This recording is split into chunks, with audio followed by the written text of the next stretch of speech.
Hey, this is Dave DeCamp from antiwar.com. This is anti-war news for Wednesday, February 15th, 2023.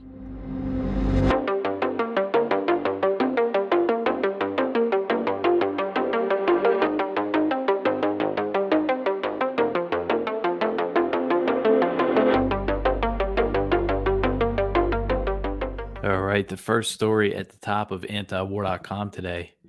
The U.S. says the three objects that it shot down are likely totally benign.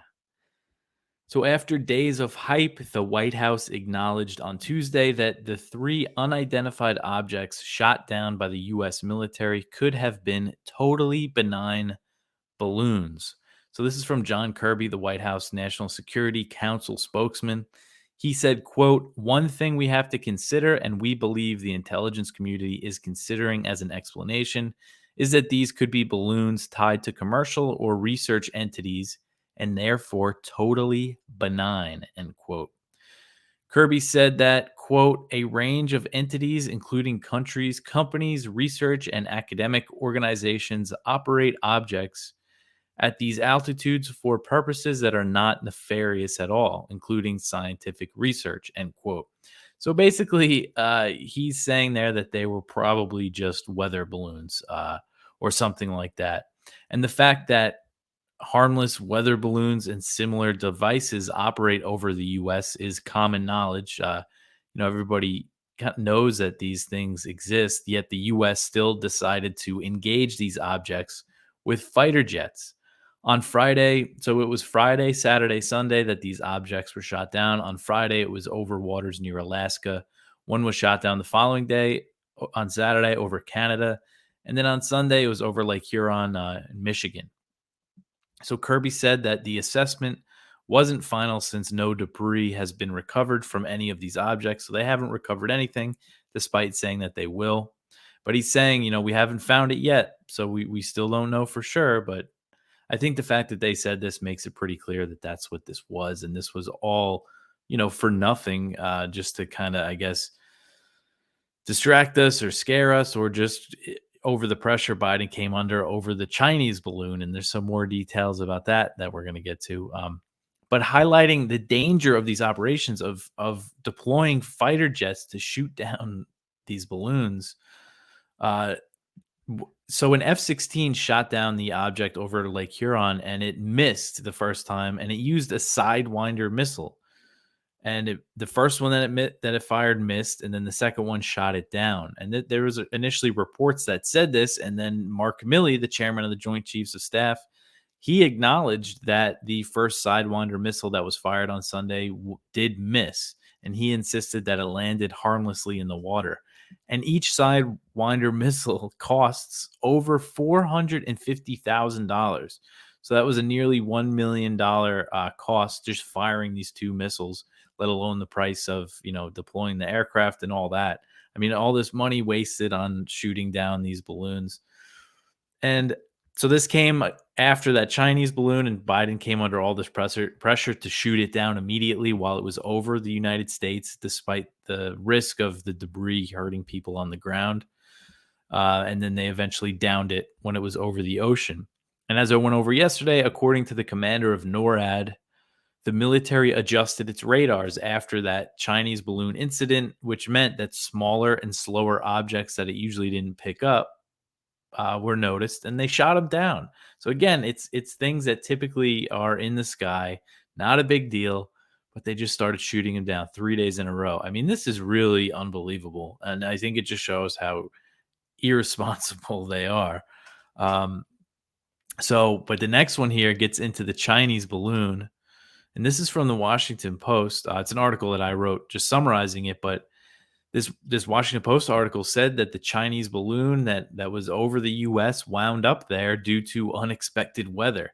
So the Chinese balloon that wound up over the continental United States likely ended up there by accident due to unexpected weather. The Washington Post reported this on Tuesday.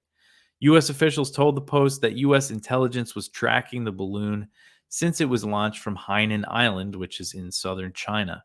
And they expected this balloon to travel over the U.S. territory of Guam. And I noted that in Guam, the U.S. is opening new military bases specifically to prepare for a future war with China.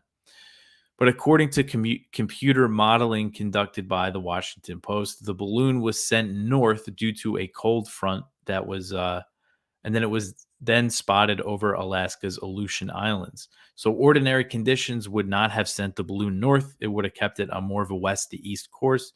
So it would have stayed, around where Guam is. But they're saying this cold front pushed it north, and then it headed east over Canada and was blown down to the U.S. by strong winds. The Post report said that U.S. intelligence officials, are unsure if the deviation was an accident. So U.S. officials telling them that they think it could have been an accident, but they're still insisting that the balloon was a spy balloon, and they say it was launched by China's military. And they still say that, China took advantage of the fact that it ended up over the U.S. And China has denied the whole time that the balloon was a spy device. And again, it could be a weather balloon. There's a lot of them that get deployed, and the U.S. hasn't shown any proof that it was a surveillance balloon. So, we don't exactly know what happened here, but this whole incident, it caused another, crisis in U.S.-China relations. Blinken canceling his planned trip to China, and it turns out it was probably just an accident, which seemed likely. I mean, just the idea that China would deploy one of these balloons that somebody could just look up to see right before Blinken was coming. We know that China does have an interest in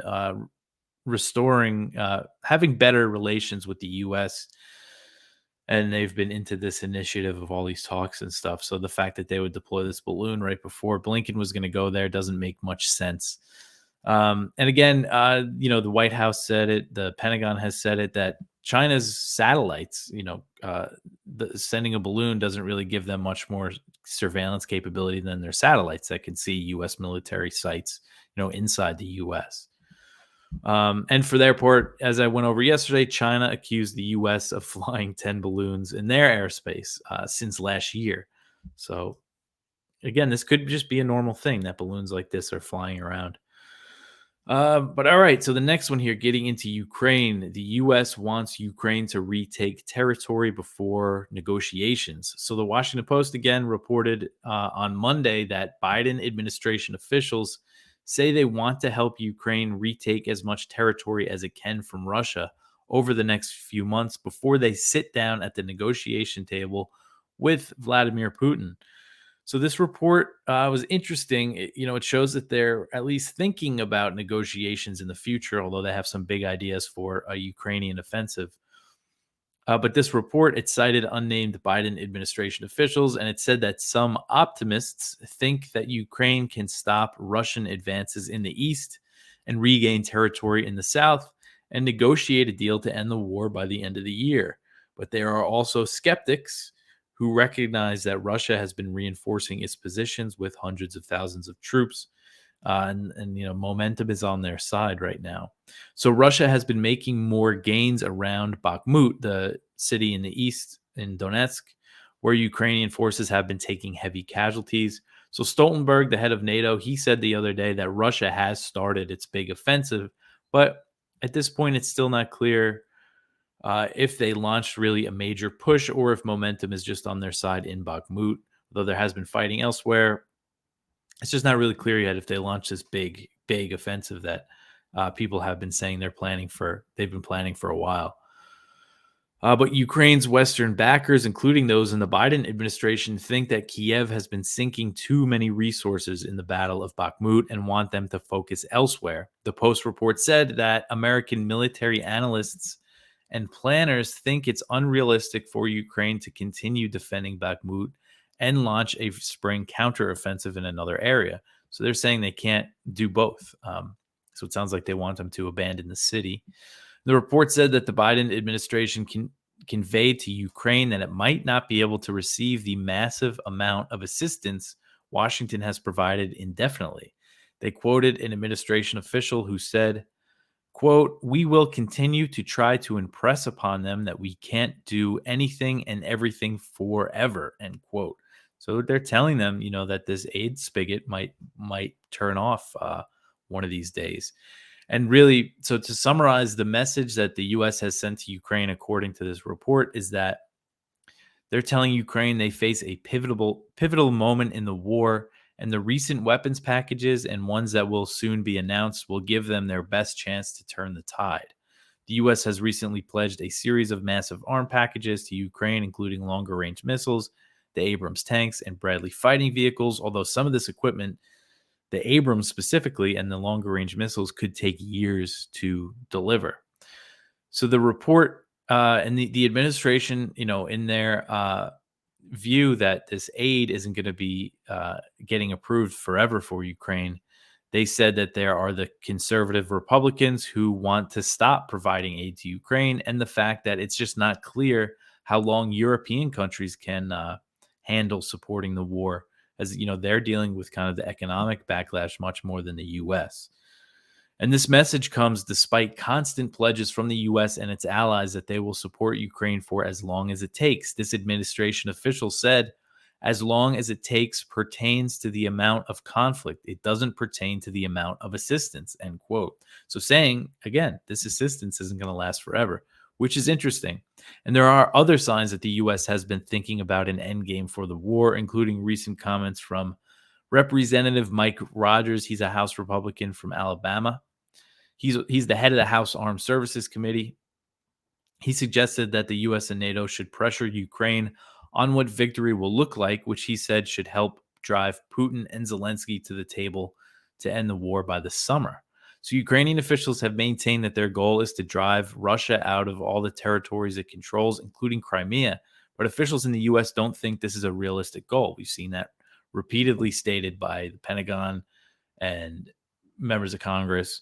And any deal, this is an important point, that any deal that Russia and Ukraine reach in the future is going to likely involve Kiev ceding more territory than it would have if an agreement was reached earlier in the war, or if the Minsk agreements were implemented before the Russian invasion.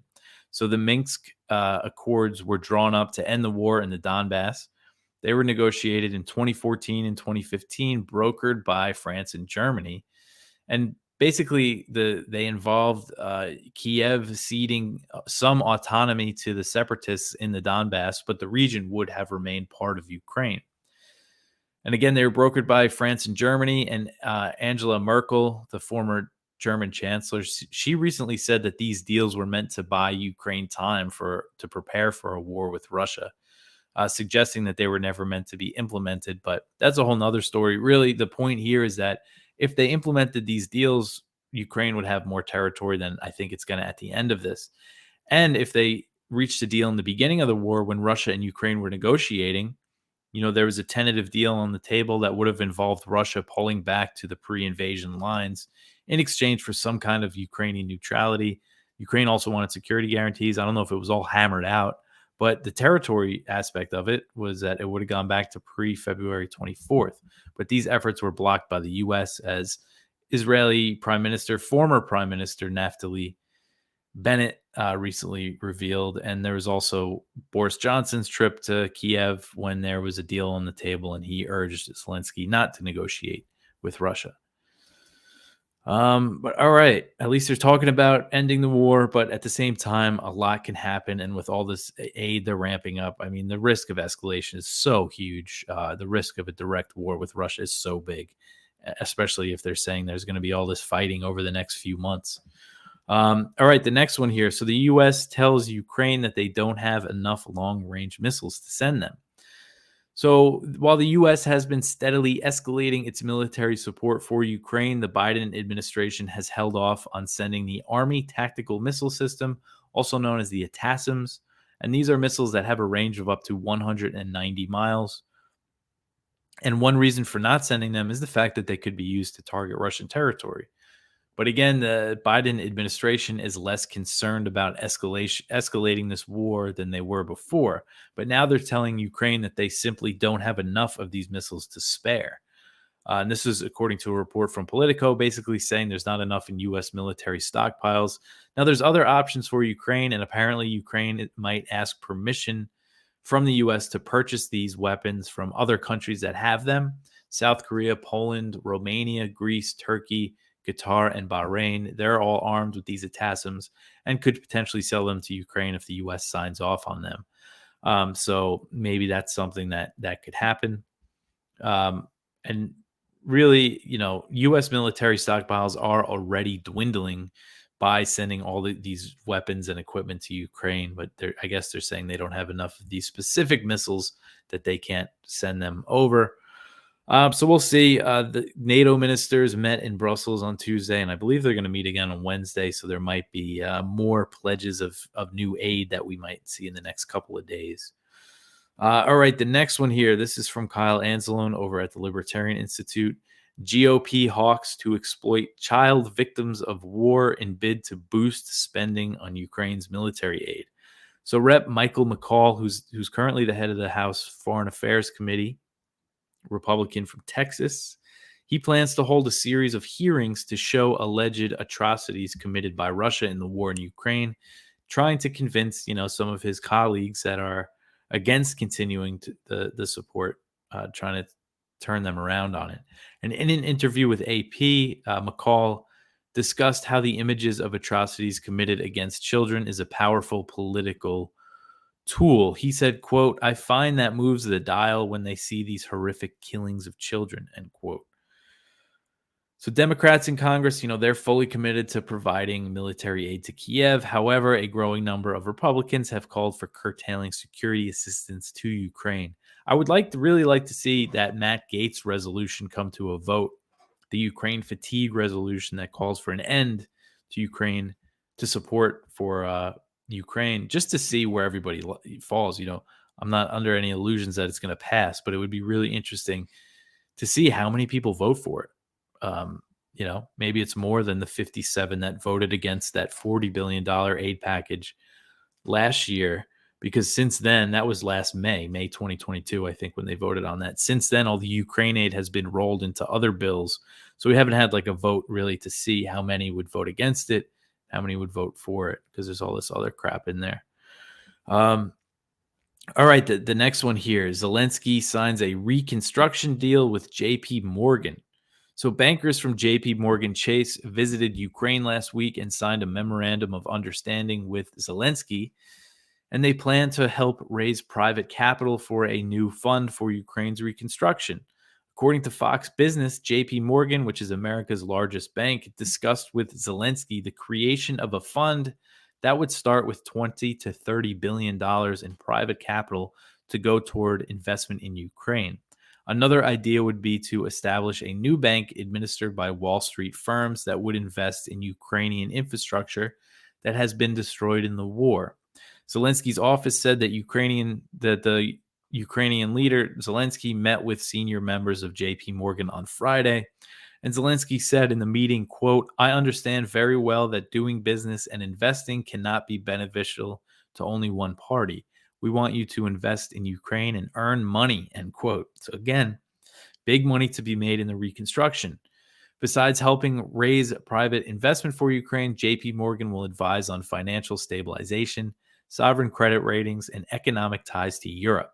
The bank's CEO, Jamie Dimon, said that the full resources of JP Morgan are available to Ukraine. And Ukraine's reconstruction is going to have a huge price tag. The World Bank estimated in December that it could cost between about $500 and $600 billion. Last July, Ukrainian officials estimated their recovery plan would cost about $750 billion. Since these estimates, there's been a lot more destruction in Ukraine. And again, it looks like there's going to be a lot of heavy fighting in the months ahead. So as the war goes on, this price tag is going to go up. And Zelensky has also agreed to coordinate Ukraine's reconstruction with BlackRock, the huge investment management company. And he said American corporations would find big business in Ukraine. He's saying, come over here, make a lot of money. We're using your weapons. But there's all sorts of other ways that American corporations can make money in Ukraine and profit off the war and the reconstruction of the country. All right, the next one here. So the EU wants to use frozen Russian funds to pay for reconstruction.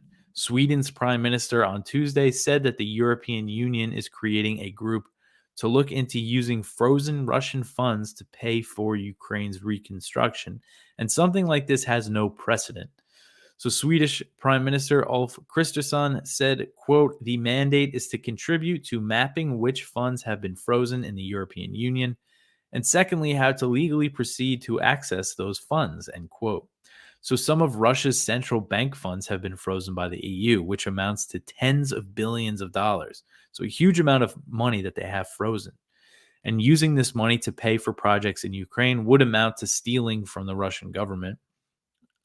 And it would ensure basically, EU Russia relations are going to be beyond repair, at least in any time soon, within the next few years or maybe even decades, if they just take their money like this. Kristersson said that it is Russian taxpayers who should bear the cost of the reconstruction, not other taxpayers.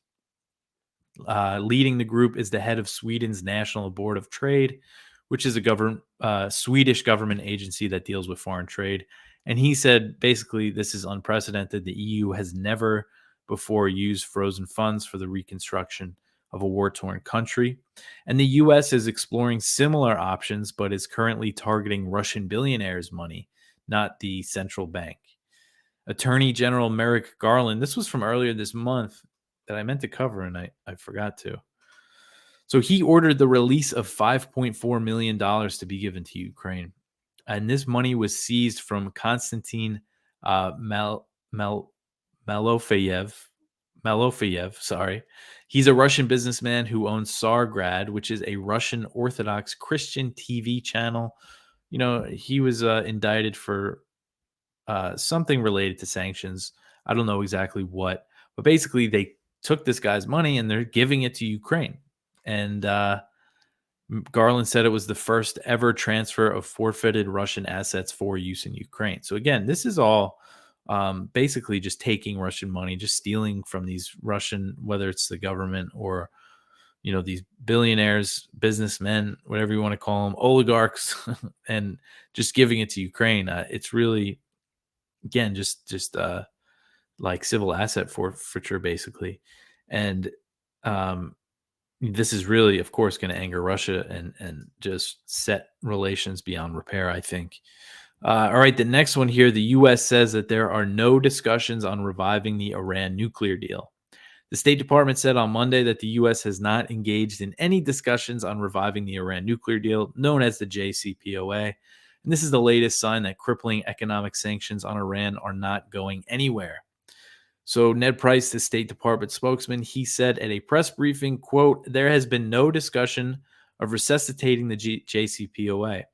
That is not on the agenda. It hasn't been on the agenda when we've engaged with partners, and it hasn't been on the agenda when we've engaged indirectly with the Iranians, end quote.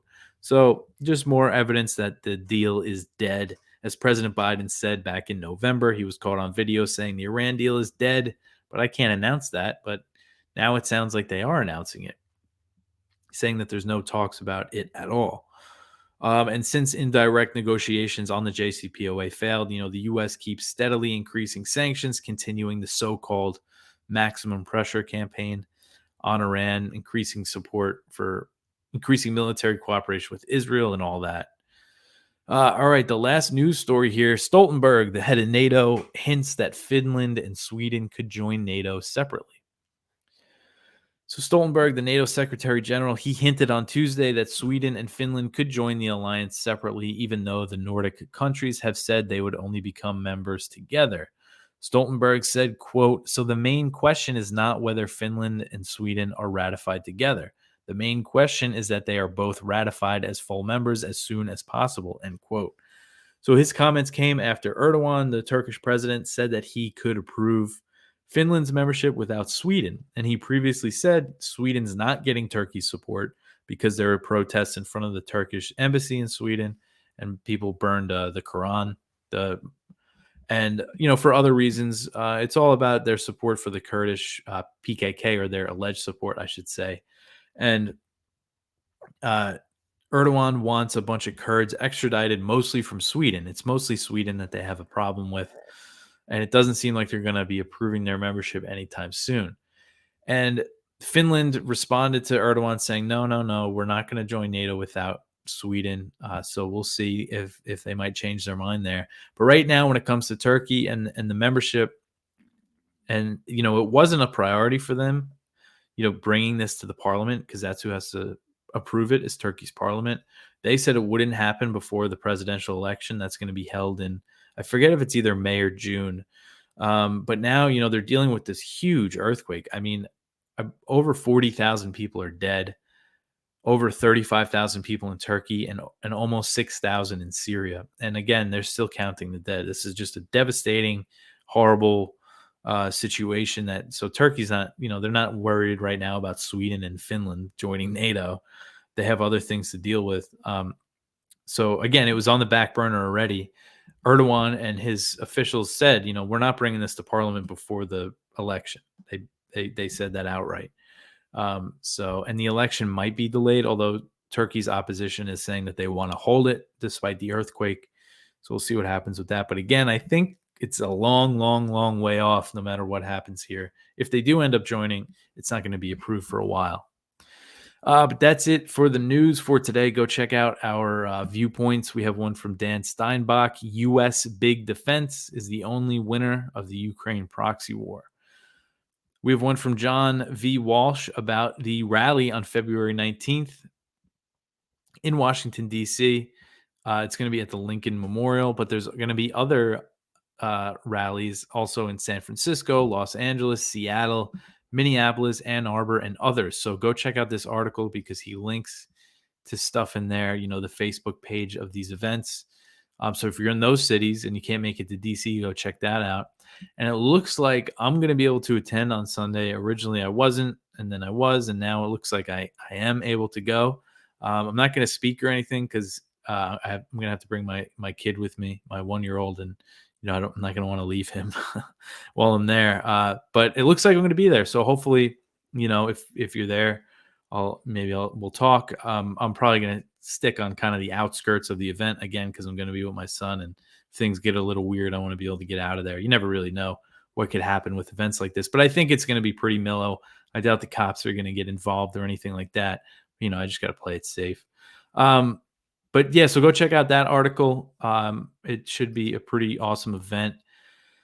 And we have one from Josiah Thayer about the war in Yemen. Will the new peace deal finally end the conflict in Yemen? And this is about how they have been talking. It looks like the Houthis, there's talks being mediated by Oman, which has been a neutral party in this war. They did not join the Saudis, the UAE, the other Gulf states when they intervened in Yemen in 2015.